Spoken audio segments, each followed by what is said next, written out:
welcome to episode 20 of the Javelina Coaches Show in the 2021-22 season. We appreciate you tuning in as the season rolls along. We're into February now, which means it's time for crossover season. Also means it's time for the start of softball season. So we're here with our head softball coach, Craig Nicholson, whose season started last week in Houston. Craig, how are you? Thanks for taking out some time. Doing well. Appreciate you having me. 3-1 weekend for you guys overall. A difficult day on Friday, better on Saturday and Sunday. When you look at the weekend overall as a whole, what were the things that you took away from the first week of the season? I thought overall, over the course of 4 games, we did some good things, especially on the offensive side. Thought we pitched pretty well for the whole weekend. And I think that really the biggest thing we got to clean up is some of the things defensively. And it's little stuff. It's not like we made a bunch of errors. Had some mental mistakes, some times where we didn't get where we needed to be defensively.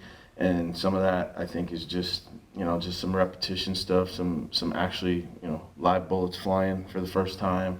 And I think once we settle down and do what we're capable of doing defensively, I think we'll be fine in that area. We just got to clean a few things up. I know you weren't happy after the game on Friday, but do you feel like your team listened to the message you had from after that game and took that message to heart and used it the rest of the weekend? I think in general we have a veteran ball club, and I don't think I said anything that they weren't already thinking, which is good, and that's kind of the place that you want to be with your group. So yeah, it's partly what I have to say. It's partly what some of our upperclassmen had to say back at the hotel and maybe the next morning, and I think we have that within our group that the expectations from within are high. So when we go and play below average, I think that there's a big part of that group that just wants to come back and answer and take care of that the next day, and I think we did a good job of that over the weekend. Yeah, you can't have a good ball club if it's only the coach's job to hold people accountable. When you look at the day you had on Sunday, that seemed like about as well pitched of a day where you had 2 games as you guys have had since you've been here. Cresta de los Santos was fantastic. Beth Montes was just about as good in game 2. What are the things that your pitchers did well on Sunday? I really felt like we pitched well all weekend. Obviously Friday in the freezing cold was a tough day to pitch for anybody. And I guess Lizette was the unfortunate one that drew that start on Friday. But I felt like overall we pitched really well. Yes, on Sunday we were probably a little bit better, but it was also probably the best day to pitch. But I thought Carissa, first college start, thought she really handled that well, which I expected her to handle it well. She just has that kind of makeup to go out there and do what she needs to do. And then Beth was really good, in game 2 against a top 25 good Central Missouri team. So, I felt like pitching wise we were good. In general, we worked ahead in the count. We didn't walk very many people. I don't know what our walk total was for the weekend, but it wasn't very high.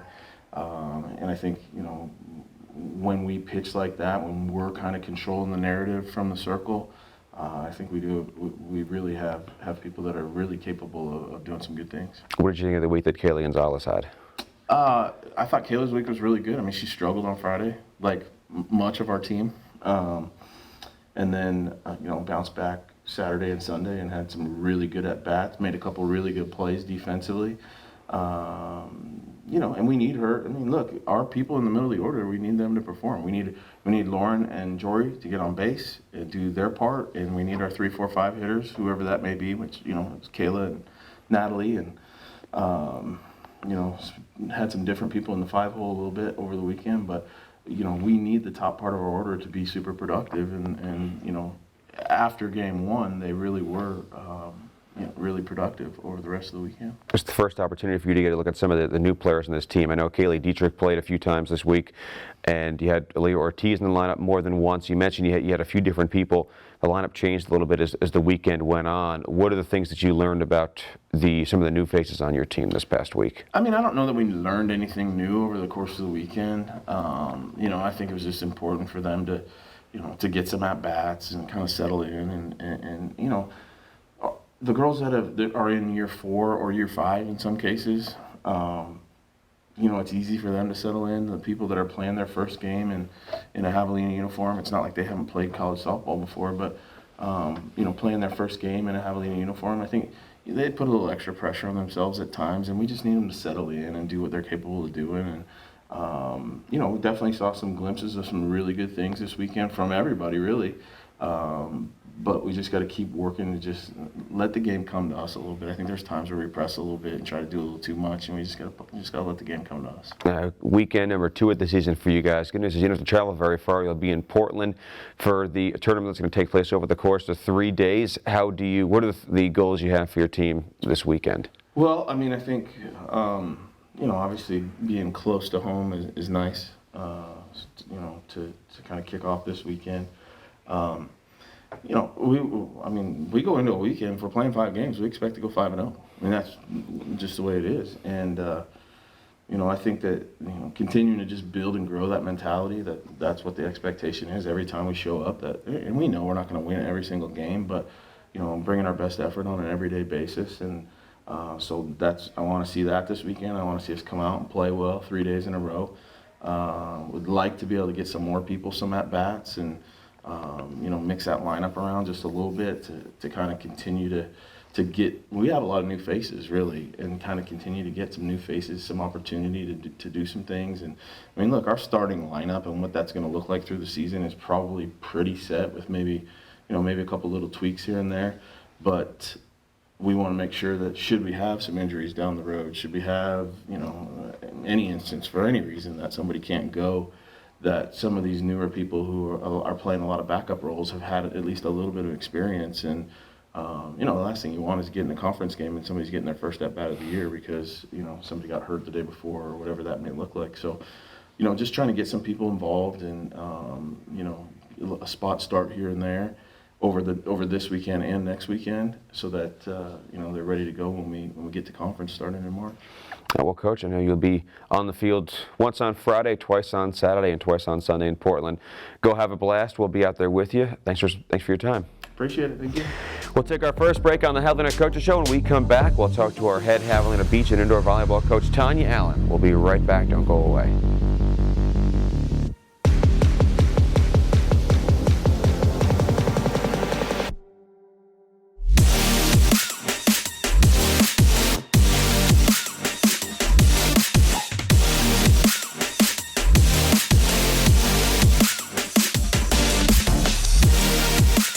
Episode 20 of the Javelina Coaches Show here in 2021-22, and we're joined by our next guest, and that's the head coach of Javelina Beach and Indoor Volleyball, Tanya Allen. Tanya, thank you for stopping by. Thank you for having me. We are just a couple weeks away. It'll be the first day of the beach regular season before you know it. Mm-hmm. I know you guys have been out practicing, trying to get ready for the first weekend, which will be here at home in Kingsville. Mm-hmm. What are the things that you've liked about what you've seen from your team in practice so far? This is a good group. They're really diligent and they work really hard and they're very receptive to the hardworking nature that we're requiring of them, and we put a lot of pressure on them day in and day out, and they're so responsive. It's positive response, and we have really good leadership. We have quite a few seniors, but just in general the leadership is strong, which I think is really helping the coaching staff quite a bit. I was going to say, when you have players who know what you're asking for, who know what the requirements are, and the players are also willing to step up and be leaders, how much easier does that make your job? Much easier. It definitely helps the team culture, the team chemistry, all of that good stuff. Now, this team, you look at the way last season ended, you guys were just a couple points away from upsetting the team that won the national title last year, and I know you were proud of the way your team tried, but I know no one was happy with that result. How much do you feel like that is driving this team right now?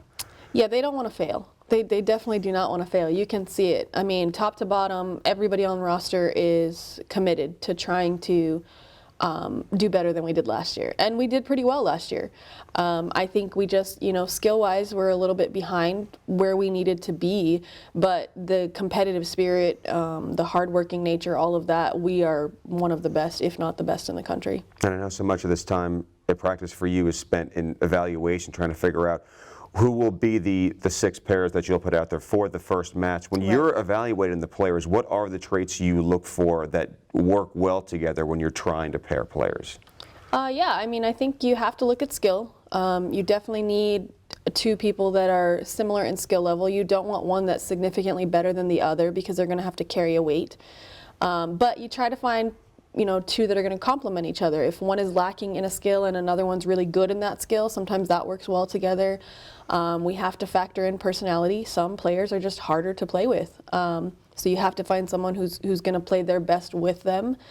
Chemistry and IQ. Some kids know the sport better than others, and so you don't want to put two kids who are unfamiliar with the game because we can't always be there coaching them. So you've got to have somebody in the pairing that's going to be able to lead and take over and make adjustments. So that's a factor when you're trying to put pairs together. But essentially, we're just trying to find at least 3 pairs that can win. That's the big thing. Just like any other season, you have players who are newcomers to this team, whether they've joined the squad as freshmen or as transfers, or players who have played indoor for you who are now playing beach for the first time. When you have a player who's playing beach, who's just starting beach volleyball, is the way you approach coaching them the same, or are there factors that determine sort of if you start them in a different place compared to somebody else? Sometimes. It just depends on how far behind they are. How much knowledge they need and how basic they're going to start. But I don't necessarily think I coach someone different based on their experience with beach volleyball, but I think it depends on the kid. Sometimes with certain kids, you can kind of relate indoor volleyball and it kind of clicks like, oh, okay, this is how it's similar. This is what I know how to do. Sometimes you can't. Sometimes you can't relate it to indoor at all because they'll pick up bad habits and they won't be able to kind of like separate the two. So it really just depends on the kid, I think, majority of the time, and what their learning style is and how they're going to best improve. What are the areas you want to see this team make the most improvement in between now and the first match? Our side out percentage, being able to get a kill on that initial pass set swing, was not high enough last year. We would be in a lot of long rallies and we would dig balls and then we just couldn't score. So we've really been working on our shot selection. We've really been working on serve receive so that we put ourselves in a position to score more often on that initial ball. Now, obviously, I know we're just a few weeks away from the start of beach season, but recently you just had an addition to your staff. Jordan Vale is your new assistant coach, and I know you guys were excited to add her to the coaching staff. What are the traits that have made her a good addition and are going to make her an excellent assistant? She's very energetic. She's got a lot to learn. She's eager to kind of get her feet wet and get going, and that's a really positive characteristic. Gary and I have been here a while, and so I think adding someone new to the mix kind of gives us a new energy. We have to make sure she learns things and make sure she's comfortable with what we're teaching, and so I almost have to reteach it. I have to teach it all again to someone, so it kind of helps me stay on my A game as well. And she can relate to the girls pretty well. She's not fresh out of college, but somewhat. It's more recent than Gary or I, so it's good. She can relate to them. She knows what they're going through. They can, come to her with issues, and she's going to know exactly what they're feeling. And I think that's a really good thing. But she's eager to learn beach volleyball as well. So now we have an additional staff member that can work with both teams. And there's just a lot of positives that come out of adding someone of her stature. Well, we certainly can't wait to see you and your coaching staff and your student athletes back out on the beach course again. First tournament will be here at home, and we're all looking forward to it. Thank you so much for your time, Tanya. Thank you. We'll take one more break on the Javelina Coaches Show. When we return, we'll talk to our head track and field coach, Ryan Dall. We'll be right back on the Mendoza's Pharmacy Javelina Sports Network.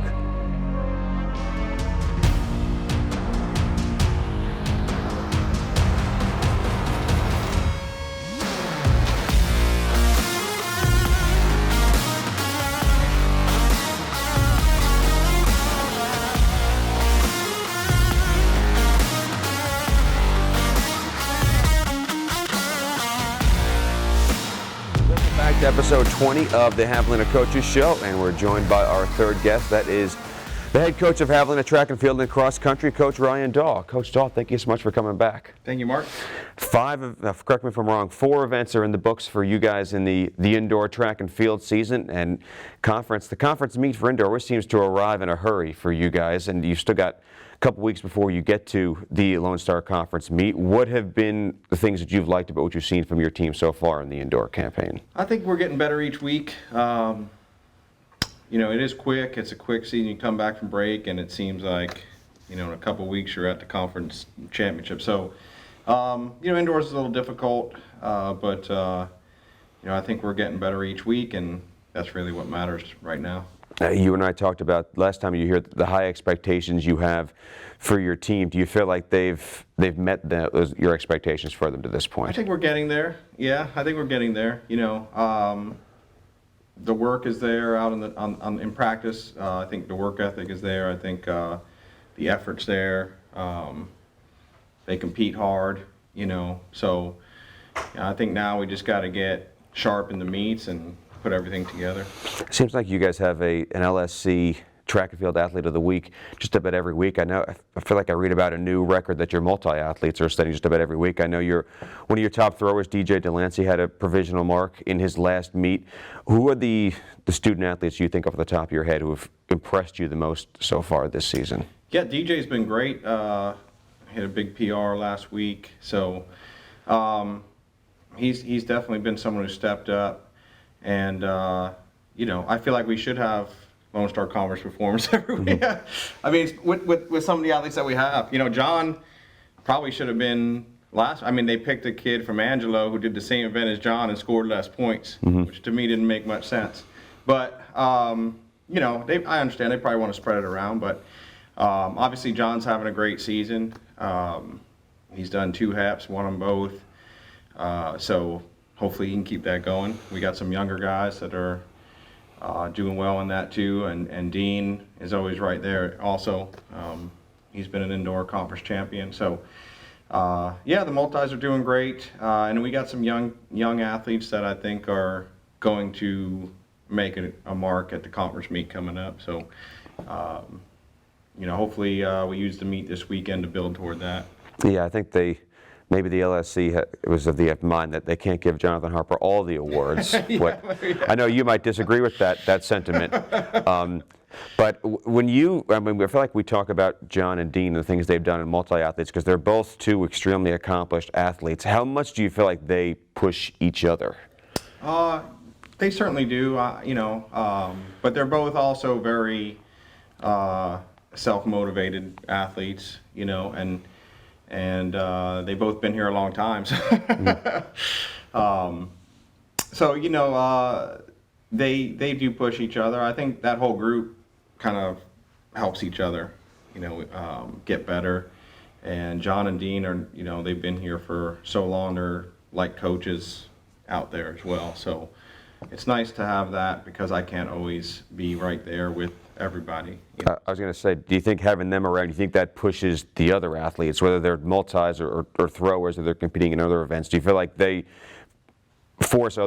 make other student athletes want to raise their game? For sure, yeah, because, if you're just a long jumper or a high jumper or a sprinter or a hurdler, you don't want to lose to a guy who's a multi, because that's your event, So I think it does help people to raise their game a little bit as well when they see those guys doing really well also individually, and so they help out a lot in a lot of ways. They're, like I said, they're like coaches on the track, so it definitely helps me out a lot. When you look at the conference meet and the things you guys will have the opportunity to accomplish, not really just in conference but also with the athletes who have the opportunity to make it to nationals, what are the things that you want? What are the goals you have for this team? How do you want to put this team in a position to be at its best when the conference meet arrives? Yeah, I think we just got to make sure we're sharp and ready to go. When you get to the conference meet, I think the little things are what really make the big difference. So just getting everybody the meet experience. Like I said, we have some young athletes, so they haven't been in a lot of college meets yet, and so I think they just need that experience a little to just be able to get to the meet, be able to relax and do what they need to do instead of, kind of worrying. They're still a little bit in that worrying stage of, am I going to be able to do this or that, So, I think just getting a little sharp and meet ready and being able to focus on the little things that they need to do to be successful will help us a lot. I was going to say, do you feel like there's been, with what's happened in the last 2 indoor seasons, there have been health and safety issues where, you might not be able to take everybody to a meet that you wanted to last year. Do you feel like there's been more of a learning curve this season than there normally would be? Yeah, we've had some athletes miss a meet here or there. And so, yeah, it makes it harder because, again, if you're not competing, I feel like it's hard to be sharp when you get to the big meet. So, I just try to tell the athletes that every meet leading up to the conference meet or nationals are, just kind of practice meets to get you ready for those meets. We only really care about 4 meets a year: conference indoor, nationals indoor, conference outdoor, nationals outdoor. The rest are just getting ready for that. So I think if they understand that, then we're going in the right direction. Do you feel like they've taken those lessons to heart as much as you'd like them to? Yeah, I think they are understanding it. I think a lot of them coming from high school where, they try to win every meet, and come home with a trophy or a plaque at every meet. Everybody wants to win everything, to where, we just kind of want to use these meets to get better and be our best later. It's somewhat of a hard concept, I think, for them to understand at first, but I think they're starting to get it now. And also, the older athletes, again, help, I think, kind of get that message across. Do you feel like some of the athletes behind us, you think they understood that message? Yeah. These 2 guys especially.